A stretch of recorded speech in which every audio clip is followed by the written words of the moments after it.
Welcome to the Finding Purpose LiveCast, where we feature authors, leaders, and speakers of purpose on a live platform to have truly authentic conversations. And now your host, Davin Salvagno. Hey, Tim, how are you? I am outstanding and wonderful. Thank you. How are you doing? Outstanding and wonderful. I don't know if I could be any better than that. That's fantastic. No, you usually meet me right there at the BAM, same place. So happy to be here with you today, Davin. I'm excited to have you here today. I know you have an incredible story, and I love the sign behind you, the purpose sign. That's fantastic. I should have worn my purpose shirt with that logo on it. I wish I would have done that today. That's a really nice touchback. Yeah. It is all about purpose and how purpose affects us in our lives and takes us to different places. And so wonderful journey, and keeping purpose in mind is very helpful. Which I know you do regularly, which is why I'm so glad to have you on the Finding Purpose LiveCast. Today, we're here with Tim Turczyn. He is the CEO and co-founder of TeloRegen, which is a very purposeful organization.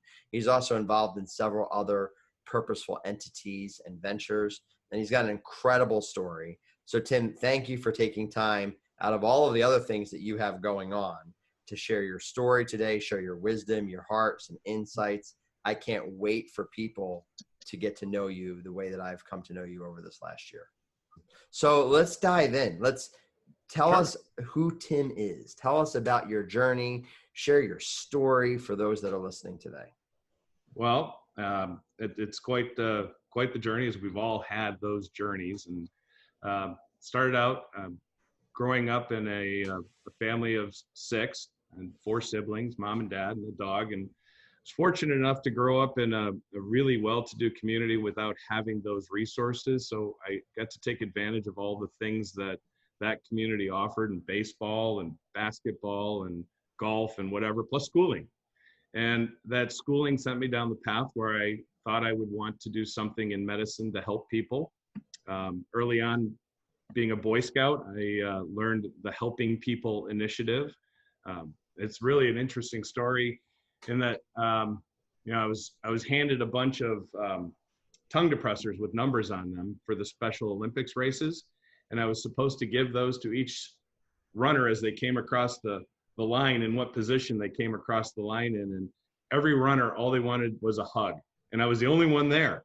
So they got hugs. And I guess, my nickname is Hugs, and maybe that's where the hugs thing started, but I have to give that up to Busha. So hugs are a big part of the family. And that started the journey of knowing the feel good of helping people. And so I love science. I went down the pathway to become a physician. That didn't happen. Did a lot of research in my time, which was very purposeful and very dedicated work to trying to help people in the discovery of things. And then I went into business, went into pharmaceuticals, and pharmaceuticals took me to a bunch of different places, and I learned a lot, and the communication processes and helping people was still there, purpose. I was helping doctors understand what medicines were all about and how to use them. And from there, I had a great career, moved across the country, went from Michigan to Maine to New York to Boston to Philadelphia. And then once upon a time, a gentleman that I'd gotten to know playing on the golf course called me up and said, "What are you doing the rest of your life, and how much money do you got?" And that led me to my business opportunity with Pods that moved me back to Michigan. And Pods has made me richer in so many ways I can't even explain, Davin, and it has nothing to do with money. I'm very fortunate and blessed to have met new friends here in Michigan that I didn't know, new business opportunities that I didn't have, and of course, my wife.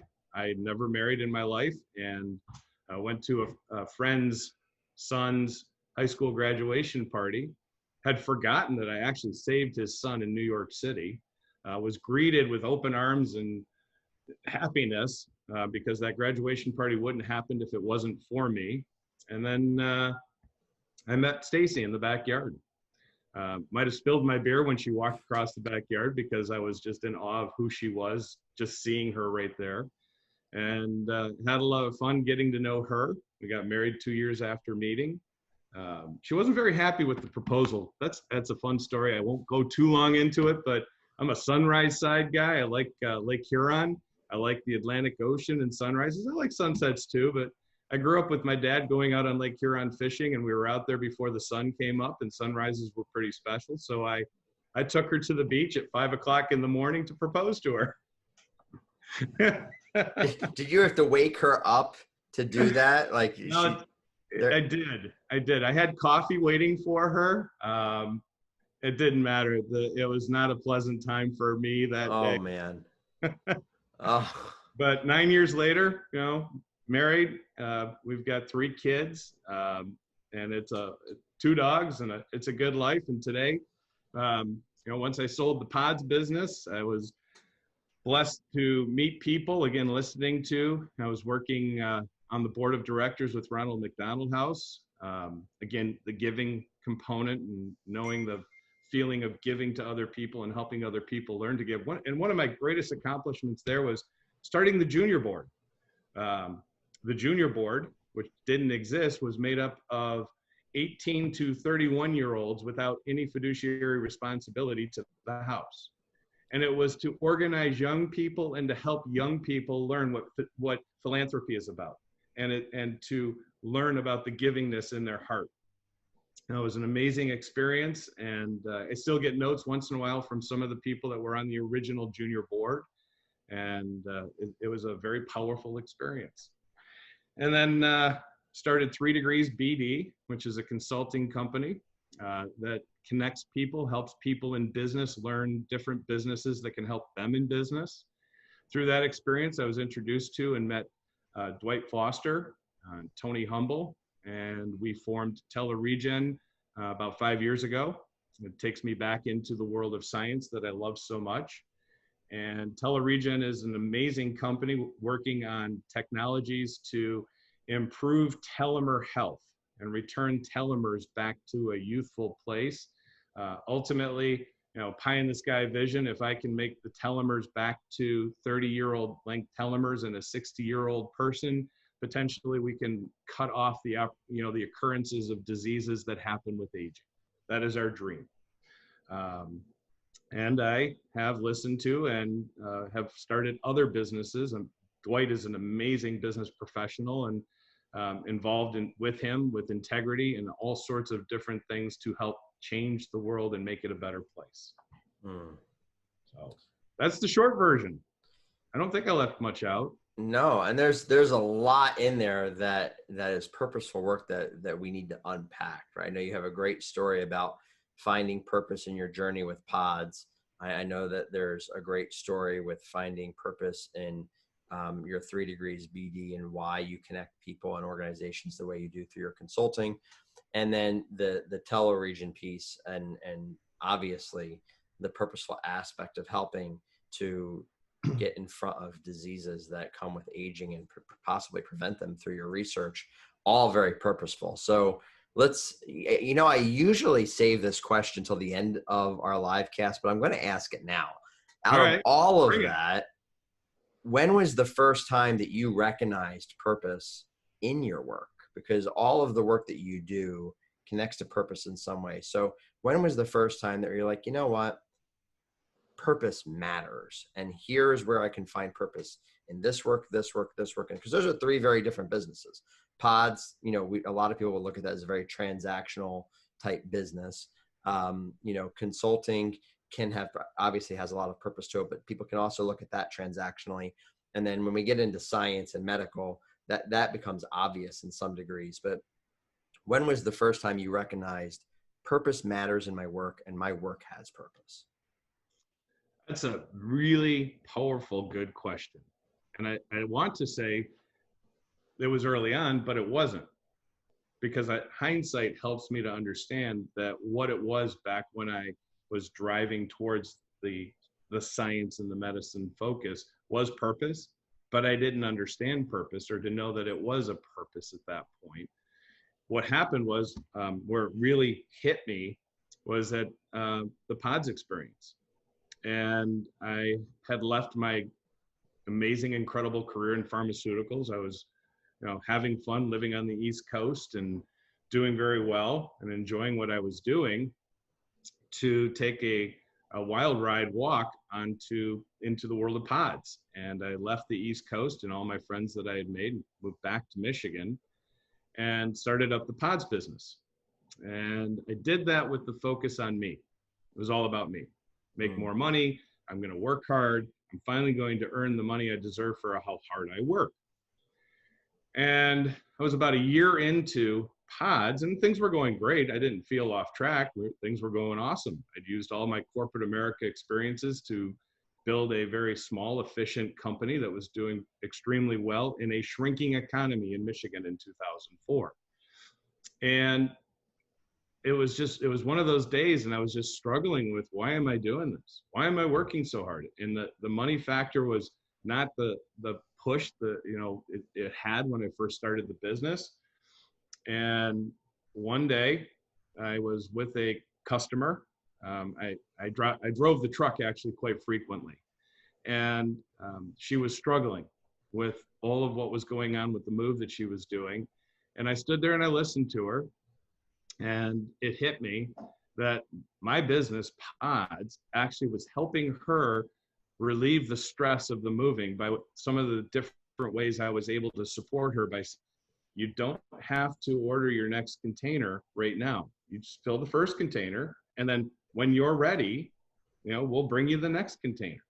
It's very easy, and you don't have to worry about the timing of things. And I don't know what it was fully in all of what I said to her, but it struck me then that what I was working with, the device that I had, was actually taking one of the top 3 most stressful things a person goes through in their life and made it easier and smoother and cost less money for her to move, to the point where she sent me brownies from Florida to say thank you. And that right there gave me purpose and made me understand what purpose was all about, and that my purpose in helping people, my focus, really came through right then. And from that point forward, I've understood what purpose is, that my purpose is about doing things to help people. And all of my work with all the different companies that I'm involved with, the company is the focus, but the helping, maybe it's an employee, maybe it's a team member, maybe it's, who knows who it is, but it's about bringing other people to the moment. That's so good. I love how you look at the company, the entity, as a vehicle to deliver impact, as a tool to help people. Patrick Lencioni constantly says that in his book, The Advantage, and in other books, 5 Dysfunctions, he mentions that the purpose of every organization is to improve the quality of human life in some way. And so it's just amazing to me that you can look at an organization like Pods, and we see them, right? People's pods sitting on people's houses, on their driveways, and you say, okay, that person's moving. And very rarely do you think, okay, well, because this organization exists, and because someone like you exists, who saw that as an opportunity, not just to make money or as another business opportunity, but wow, I'm really helping this person in their moment of need. I'm reducing stress levels for them. I'm making this transition easier for them, because sometimes moving isn't always a happy experience. Sometimes people move when they don't want to have to move, and it's an added stress factor. And so by you bringing your heart into that situation and saying, I can use this vehicle, I can use an entity like Pods to help reduce stress, make this a little easier for someone and help them save money. And for that to be the focus and Pods to just be the delivery mechanism is such a powerful message for any organization to hear, no matter what their business is. Agreed. Very much so. And there were so many other things that we did with that business. One that's popping in my head right now is the Coats for the Cold campaign that the sheriff of Oakland County did. I'm sure he still does it, but I'm not involved with Pods anymore. And I believe a lot of the philanthropic things that I had initiated may have discontinued, but I built a relationship with Real Estate One, and through Real Estate One and the Sheriff of Oakland County, we put Pods containers out at all the Real Estate One offices, which are all out in sight with big signs on them, Coats for the Cold. And we filled containers with coats for people that needed coats. at that time in the community. 2006 to 2010 was not a good time in Michigan, and people needed coats. It's cold in Michigan. And at one point, I think we filled 5 containers, 16 feet long, 8 foot wide, 8 foot tall, with coats. And it was a pretty powerful experience. So more purpose, and giving your team something to feel good about doing too was really awesome. Except for when they wanted to throw their pods coats in the containers. I said, all right, go ahead, do it. I'll buy you a new one. So that's another great example. You even adjusted the purpose, if you will, of the pods to meet the need of the moment. We see that even right now with automotive organizations. I know you have some friends in the automotive industry, and typically they make cars, but the need in these last couple months wasn't cars. It was ventilators and protective equipment and those types of things. And so what their purpose was to make stuff. They typically made cars, but the need wasn't cars. The need was for them to make something else. And so they recognize, well, what are we really good at? What's our purpose? Making stuff. But where's the need? Okay, well, we need to stop making this. We need to start making this to meet the need. And you kind of did the same exact thing with pods, right? Its purpose was to help people move, but then you realize, well, wait, that's not the need in this moment. We need to store these coats for people who are in need and to have them be a place where they can get them. And so there's such wisdom in that, in finding the things that we have at our disposal, whether that's companies, organizations, resources, tools, and saying, well, this is what this is typically used for, but how can we repurpose this in the moment to meet the need? And that's exactly what you did. Yep, thanks. And it was fun. It was a lot of fun. And you've done that time and time and time again. In fact, that's probably what has led to the BD consulting era of you, because I've said this to a lot of people when I talk about you. I said, Tim has a gift. When you're talking to him, he listens and holds on to every word that you're saying in such a way that there's this, it's almost like in his head as he's listening, he's saying, who do I know, or who can I connect this person to that's going to make what they're saying become a reality? You're this catalyst, if you will, right? And there's so many great ideas out there. There's so many purposeful thoughts out there. And you just listen, hold on everywhere and say, okay, you need to talk to this person, or you need to know this person, or let me introduce you to this person because what you're talking about is important and I'd like to see that happen. And that really is the heart behind your consulting practice, if you will. Talk to us about that. Well, it happened with you. I mean, when I met you, there was a different focus for why we met. And when you started speaking of what you're doing, what your story was, and the change in life occurrence that you took from leaving corporate America to being an independent business professional, bringing purpose to other people, I was really enthralled by what you have as a mission and what your goals are. And I took hold of your purpose and what you do. And I've started introducing you and Purpose Point to my friends, to my network, with reason, because I believe that there could be benefit for them and their teams by incorporating just a little bit of you into what they're doing. Truly, I mean, you know the stories. We've walked into a Fortune 500 company and met with the executive of one of the branches of that company because he liked what he heard from you. It wasn't because I told him he needed to meet you. I shared with him some thoughts, but he liked what he had heard. And it doesn't, that doesn't happen where within 2 weeks we're walking into actually a Fortune 100 company to meet with an executive to understand what you're doing and how what you're doing might help his team. So I still believe there's a journey that's going to happen there and with many other places, truly, because people without purpose in the workforce and the workplace are not as happy and not as productive.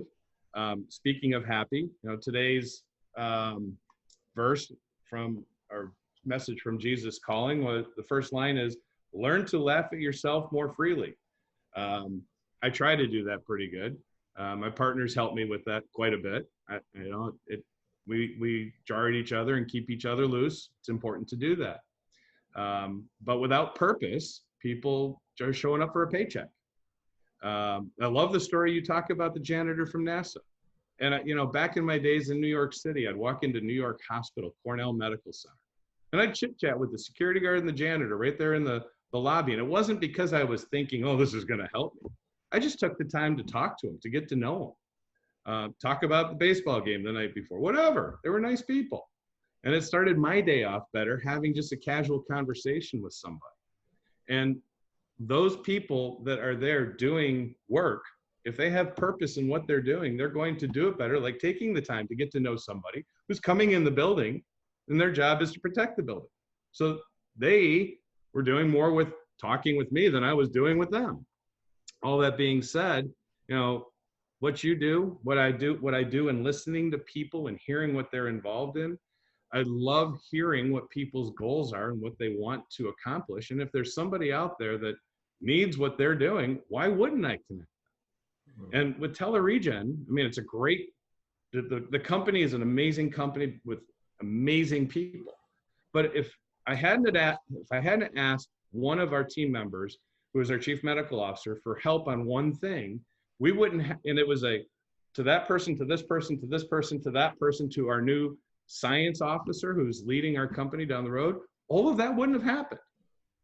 And it's, I don't have fear in asking, because the answer is always no unless you ask. Mm-hmm. I'd rather get a quick no and be able to move on to something else than, by the way, that's a Dwight Foster-ism. I didn't understand it before, but a quick no is a really good thing. But you never hear no unless you ask. That's right. And my yes means nothing if you're not willing to hear my no. So good. Such wisdom in there. And first of all, I appreciate the kind words and the shout out. And one of my favorite stories is real. It is. And one of my favorite stories is how you drove, again, another example of your outward focus. There's a great book by the arbitrist called, The Outward Mindset, and you embody this. And you drove over an hour to meet me at a restaurant within walking distance of my office. I felt bad. I had to walk literally out my door, make a left, and I think I took 10 steps and walked into a restaurant. Then you drove over an hour, and you came walking in with this huge bundle of files and things that you were going to go over from all the different businesses that you had started and were involved in, and where you were excited to share. And I couldn't wait to hear it. Like I just came wanting to know, who's this Tim guy? What's he involved in? How can I help? And we sat down, and what was supposed to be a 1 hour lunch turned into a 3 hour lunch, and ended up clearing the rest of my afternoon because I was enthralled with some of the work that you were doing. But you had very quickly just touched on what some of those things were, and then immediately set that inside and said, forget what I was here to talk about. Let's talk about this. And that, again, I feel like you do that time and time again as you're with people. It's so easy for us to get wrapped up in ourselves, in our agenda. Time is the most precious commodity that we have. So the second that we agree to a phone call or even listening to, this live cast, we're thinking, okay, well, what am I going to get out of this? What's my ROI? If I'm going to go to this lunch, if I'm going to get on this phone call, if I'm going to get on this Zoom meeting, if I'm going to get on this live cast, what am I getting out of it? And very rarely do we walk into things and say, okay, why am I spending my time here, and what are they going to get out of it? How am I supposed to contribute in this moment? What's the impact? What's the purpose of this moment in time? And you approach every moment that way of, okay, what is my impact and my purpose in this moment of time, and how can I help? You're constantly doing that. And I again, there has to be somewhere, I know it's a part of your DNA, but there has to be somewhere. I know everyone deals with adversity. Everyone deals with struggle, an overcoming story. There's got to be somewhere in your life, I would imagine, where you dealt with some deal of adversity, some sort of setback, some sort of something where someone came along and was that person for you. And that's what shaped who you are. I don't know if you can qualify that as a person for the helping me overcome. There's lots of people I can think of who were, and I'm going to give a shout out to Trip Bowden and his book, Freddie and Me. Who the Freddies are in my life are people here on earth that have helped me through things at different times, friends, family. But my belief in God and having and knowing that, I'm to continue to keep going and to serve him with what I'm doing is truly a lot of my pull that drives me. Adversity, it could be every day. Just getting out of bed is adversity for some people. Being able to step back and think about that adversity and what you're overcoming and believing in yourself is ultimately what's important. I have had extreme adversity in my life. I was working as a consultant for an organization out of Boston, started a New York office, came into work one day and the office was shut off. There was no computers, there was nothing. We called the home office and they said, go home, we've closed the New York office. Okay, so do we come back to Boston? No, we've closed the New York office. And that was the termination. First time in my life, I did not have a job and income to support my life. And boy, that one was a tough one to swallow because we were working on some pretty great things, but the economy and the dot-com crash caused some crazy things to happen at that time. And it took me a couple days, but it was about recentering myself, pulling myself together. And I talked with friends and I prayed and pulled myself together and worked my way back into a professional space. Wasn't where I wanted to be, but I had to do what I had to do to keep myself alive and moving forward. So adversity is to each, it's, there's extreme and then there's the very simple things that happen every single day for people and keeping them going in a good direction. Right direction, I can't say what's right or wrong for anyone, but a good direction for them. And hopefully it's a good direction for the world. What were you thinking? I'm curious in that moment, because I've often heard stories. You see that in the restaurant business a lot, or a restaurant going out of business with no notice and just a sign on the door, and employees showing up the next day and realizing there was no communication. That all of a sudden that they're out of work. There was just nothing.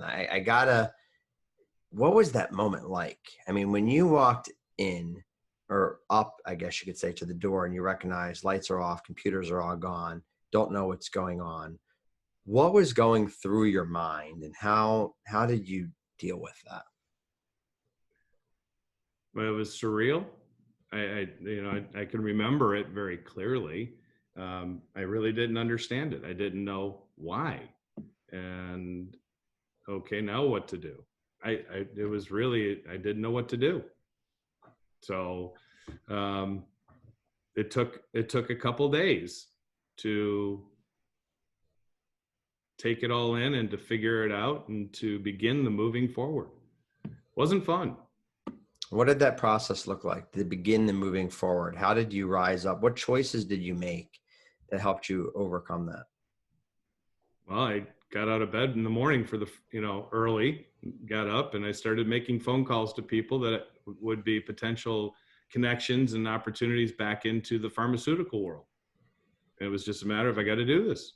It's either that or, I was given a tent from my parents for my college graduation present. It was either I start making phone calls and making connections to find a job again, or I move home and live in the tent in the backyard, because they gave me the tent with purpose. It was, you always have a roof over your head. Wherever you go, you can sleep in the backyard with the tent. I love how you find that. You just talked that we need to laugh more. I love how you find the humor in every situation. And I asked that question because I think a lot of times, especially this year, we get met suddenly with the unexpected, and we get met with the circumstance that we have to respond to. And I've said this before, that circumstances don't define us, choices do. Correct. And a lot of times we allow a circumstance to put our purpose on pause.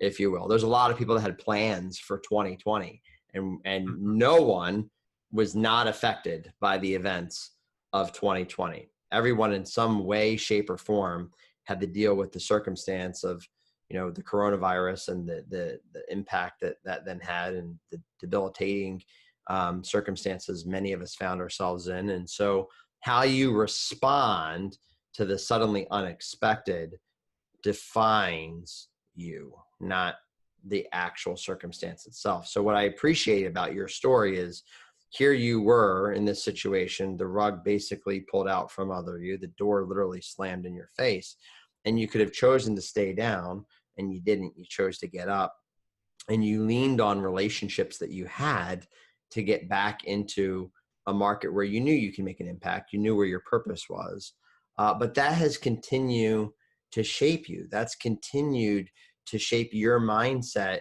in now being that person for others who maybe are going through that. Without a doubt. And one of the greatest gifts that I, as a person, can be to the world is to help other people at those times. And I may not have the direct answer. I may not know the right place, but I'm willing to listen and to put my network to work to help people, whatever it is that they're trying to accomplish. That's awesome. I think one of the ways that we can constantly look at circumstances and situations is to say, what can I learn from this? And how am I going to be used to help someone else in the future because of what I'm going to learn from this? In other words, I'm going through this right now so that in the future, when someone else is going through this, I'll be able to help them. And I feel like you've almost lived your story out that way. As we wrap up here, I know that there's some people who are listening to this and says, "Oh, that sounds all great and everything, but maybe that's not my situation. I don't have the connections that Tim has. It's not as easy for me maybe to rise from whatever situation I'm in, or I haven't found my purpose yet. I haven't found purpose in my work. That's great that you could help people, relieve stress, through your pod story and what you've done through consulting and even the TeloRegen piece. This is awesome that you can maybe get in front of aging diseases with this incredible research that you're doing, but that just hasn't manifested in my life yet. What would you have to say to those who are listening to this? Well, you and I both know that every single person has a purpose. Every single person can make an impact. Every single person can be a difference maker. What would you have to say as words of encouragement to those who are listening right now? I'm getting a little bit chills thinking about that, because the story that you share that I really understand very well because I've worked with NASA is the story about the janitor at NASA who was cleaning the floors, washing the floors. And when he's asked what he was doing, he didn't say he was washing the floors. He said he was helping to put a man on the moon. And I've worked with NASA, and that attitude is prevalent throughout that organization. I haven't been to big NASA, but I've had my experience, and it's amazing. What those people are all focused on one thing, whatever that goal is for the mission. And for us out in John Q. Public Land, we all have a mission. And for me, for those that are out there, if you're washing floors or you're the CEO of a company, your goal is to do what you're doing to the best of your ability for everybody else who's on your team. Whatever your job is, it's not just for you. It's not just for a paycheck. It's for everyone else you impact.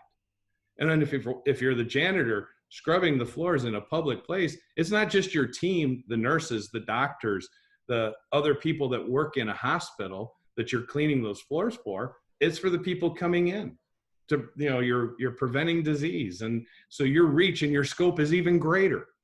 Whereas if you're working in an organization where you don't touch the public, it's your team and it's not just you. It's about the other people that you're working with, not you. It's always about someone else. And that will help people, whatever role they're in, I believe, to find and feel purpose. So good. I could not have said that any better. I just want to take that last 3 minutes and play it on a reoccurring loop. I don't know if Such I can wisdom. say it again for a loop. So So you're going to have to good. use technology. We will do that. Tim, thank you so much. I'm so grateful for you. I'm grateful for the impact that you're making. I'm grateful for your purpose that you're pointing to right there, and for living your life with an outward mindset the way that you do. You truly exemplify what it looks like to live and lead with purpose. And I'm grateful for you sharing your story and taking time today. Thank you, Davin. I am grateful, honored, and truly for you to see that in me, to ask for me to be a part of this live cast is an honor. Thank you for letting me share. Absolutely my pleasure. Today we're with Tim Turczyn, co-founder and CEO of TeloRegen, and also a very purposeful leader in several other ventures. And you can follow Tim on LinkedIn. He's on Facebook. He's in different places. And of course, you can catch this on the Purpose Point website and on our YouTube channels. We hope that you will listen into more episodes of the Finding Purpose LiveCast, and that they would encourage you to continue to find purpose in every moment of whatever it is that you do, so that you could be a difference maker wherever you are. Thank you for listening today. Till next time, live purposefully.